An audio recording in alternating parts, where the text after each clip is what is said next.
मैं आ रहा हूं, बिल्कुल आ रहा हूं, आपके पास आ रहा हूं। दत्ता जी। प्रतीक भाई, मैं तो पहले सोचा था कि शायद आज का शो जो रक्त रंजित हो रहा है बंगाल उस पे होगा। बहुत सारे लोग मेरे शो में तो एक गारंटी होती है, कहीं से भी आप खोल लीजिए, कहीं से भी आप 200-400 हो चुके। एक भाई साहब, मैंने आपके बीच में नहीं बोला, तो कृपया करके शांत आपने ऐसा रहिएगा। सोचा, आप बड़े देशभक्त हैं, मणिपुर भी देश में ही है। अब यहाँ पे बात यह आती है कि जो लोग मारे गए हैं उनको मेरा नमन है और श्रद्धांजलि है। बंगाल में बात आती है भ्रष्टाचार को लेके, बात आती है कम्युनलिज्म, तमाम चीजों को लेके। हर कोई चाहता है कि भ्रष्टाचार खत्म हो इस देश में। मैं नहीं जानता हूं और मुझे नहीं लगता है कि कोई भी इसके विरोध में होगा, पर भ्रष्टाचार का हथियार क्या होगा खत्म करने का, भ्रष्टाचार किस हिसाब से खत्म होगा, यह महत्वपूर्ण है। कांग्रेस पार्टी अक्सर भारतीय जनता पार्टी पे आरोप लगाती है कि भारतीय जनता पार्टी में तो शायद ऐसे वॉशिंग मशीन है जिसके चलते सब शुद्ध होके निकल आते हैं।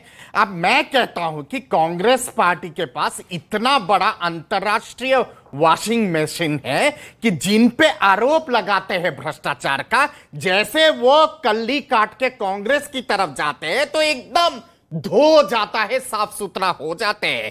तो भाजपा के पास अगर वॉशिंग मशीन है, आपके पास भाई साहब इंटरनेशनल वॉशिंग मशीन है। मत भूलिए कोतरोची को और यूनियन कार्बाइड के चेयरमैन को चार्टर्ड फ्लाइट से किसने उड़ान बढ़ा के भगाया था इस देश से? श्रीमान राजीव गांधी जी, भारत के उस समय के प्रधानमंत्री। तो किस हिसाब से मगरमच्छ के आंसू फेंक रहे हैं आप, और किस हिसाब से मीराबाई के भजन गा रहे हैं आप? भ्रष्टाचार की नींव आप है, भ्रष्टाचार की जननी आप है, कम्युनलिज्म की नींव आप है, कम्युनलिज्म की जननी आप है।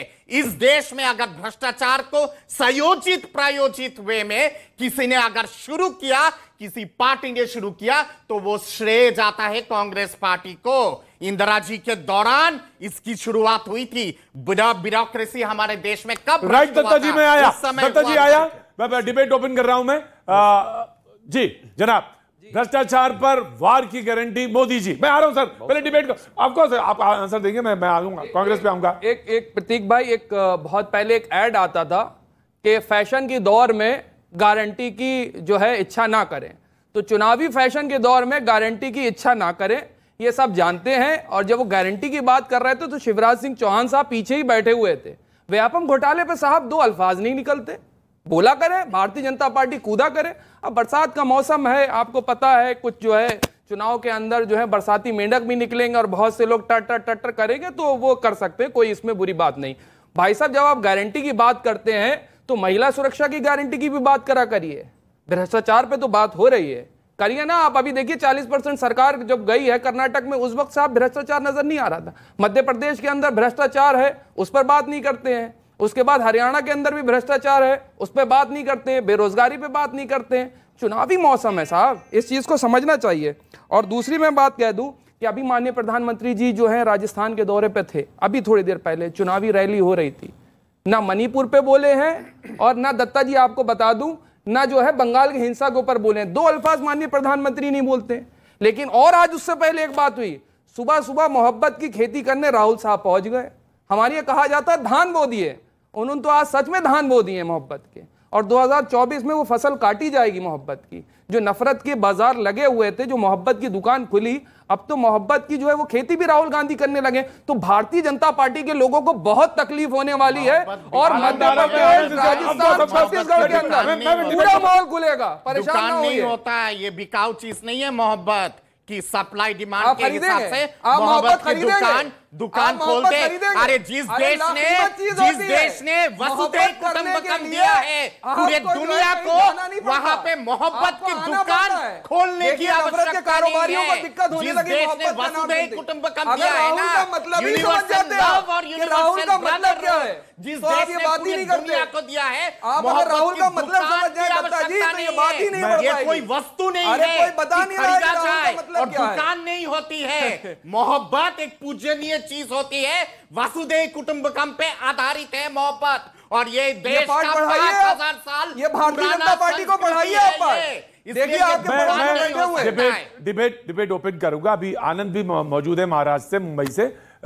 बंसल साहब हाथ उठा रहे थे जी, मोहब्बत की दुकान पे बोलना चाह रहे थे। मैं वही देखना चाहता हूं, जो लोग हिंसा फैलाते हैं दुनिया के अंदर, जो मजहब के नाम पर आतंकवादी संगठन चलाते हैं, जो अपने पैगंबर के नाम को भी बदनाम करने से बाज नहीं आते, और जो लोग जो महिलाओं के साथ में हलाला जैसी विभत्स परंपरा के साथ में उसको ढोते हैं, 3 तलाक पर चुप रहते हैं, उसके बावजूद वो कहते हैं कि महिला सम्मान, महिला सशक्तिकरण, महिलाओं के साथ ये भी होना चाहिए। और अभी मुझे बताइए, देखिए अभी जब अगर मैं इनसे अगर मैं दोस्त देखिए मैं बीच में नहीं बोला था, देखिए मैं बीच में नहीं बोला था, ये बिल्कुल आगे ना, देखिए मैं चुपचाप सुन रहा था, मेरी बात कहते के साथ बिल्कुल आगे। मैं कहना चाहता हूं, देखिए यूनिफॉर्म सिविल कोड की अभी चर्चा है पूरे देश के अंदर। मुझे बताइए यूनिफॉर्म सिविल कोड किसके लिए? महिला सम्मान के लिए ना?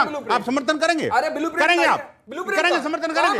ब्लूप्रिंट आ जाएगा, आ जाएगा ब्लूप्रिंट। अरे जब आया नहीं तो कर रहे हो, कुछ है नहीं, हवा में ब्लूप्रिंट आया नहीं, अब मस्जिद से अनाउंसमेंट हो रहा है। जब खलील खां फाख्ता उड़ाया करते थे, जब ब्लूप्रिंट आया नहीं, जब ब्लूप्रिंट आया नहीं उससे पहले ही लिफाफे देखे मैंने। अरे एनपीपी भारतीय जनता पार्टी की सहयोगी दल वो विरोध कर रहे हैं, उन पर नहीं बोला जाएगा। लखनऊ के मस्जिद से ऐलान हो रहा है, मुस्लिम पर्सनल बोर्ड जो है बाकायदा इस्लामिक यूथ को भटका रहा है और उनको आतंकवाद की राह पर धकेल रहा है। और मेल जो है पूरे देश में भेज रहा है कि आप विधि आयोग को ये भेजिए। मैं कहता हूं आखिरकार विधि आयोग ने लोकतंत्र में विरोध नहीं होना चाहिए, लोकतंत्र में विरोध नहीं होना चाहिए, संवैधानिक हक है अंदर। लेकिन देखिए वेरी क्विक, प्रतीक जी बड़ी विचित्र परंपरा है। अभी सारे लोग बोल रहे थे, मैं चुपचाप सुन रहा था। हाँ ये बात सही है। मेरी एक शब्द पे जो ना बिल्कुल आगे। आप देखिए पहले अकेले कहना तो बड़ा अच्छा लगता है कि हाँ महिला सशक्तिकरण होना चाहिए, महिलाओं के साथ प्यार होना चाहिए। अरे प्यार के नाम पर जो लव जिहाद चल रहा है उसमें नहीं बोलेंगे ये लव जिहाद लाखों मैसेज हो गए, कई लड़कियों को कर दिया गया, लेकिन एक शब्द नहीं बोले। मुझे बता दिए कि किसी लव जिहाद की घटना पे एक शब्द बोलेंगे आप? मैं कहता हूं क्या होता है प्यार की डेफिनेशन नहीं जानते और आप यहाँ प्यार एक सवाल है सभी से यहाँ पर, और राकेश जी खड़े हुए हैं। अच्छा ये बताइए, जिसने अपनी वाइफ को 3 बार तलाक करके छोड़ा, उसके ऊपर तो साफ कानून है, जिसने बिना बताए छोड़ दिया उसकी सजा क्या होगी? ठीक है, मैं उससे बात करेंगे, उसमें भी बात करेंगे। जी आनंद जी जी मोदी जी भ्रष्टाचार पर गारंटी। प्रतीक जी नमस्ते। देखिए आदरणीय मोदी जी ने जब भाषण दिया कि मैं किसी भी भ्रष्टाचारियों को नहीं छोड़ूंगा, दिल से कहता हूं बहुत अच्छा लगा सुन के, आत्मा प्रसन्न हो गई कि मोदी साहब अब किसी भ्रष्टाचारियों को नहीं छोड़ेंगे। लेकिन बाद में पता चला कि उनके कहने के अनुसार यह बात थी कि मैं किसी भी भ्रष्टाचारी को नहीं छोड़ूंगा, मतलब उसे अपना बना लूंगा, क्योंकि मुझे भ्रष्टाचारियों से कुछ ज्यादा ही प्रेम है, शायद वो ये कहना चाहते थे। भाई ऐसा क्यों सोच रहे हैं आप? वो कह रहे हैं भ्रष्टाचारियों पर वार की गारंटी हूं, पूरा सेंटेंस बोलिए। अच्छा, भ्रष्टाचारियों पर वार की पूरी गारंटी है, बिल्कुल सही बात है। अब देखिए कि हमारे यहाँ 2 जुलाई को मंत्रिमंडल की शपथ होती है। अजीत पवार, उनके ऊपर भारतीय जनता पार्टी के हमारे स्थानीय नेता देवेंद्र फडणवीस जी ने आरोप लगाया कि भाई हमारी सरकार जब आएगी तो इनसे चक्की पिसवाऊंगा, चक्की पीसिंग।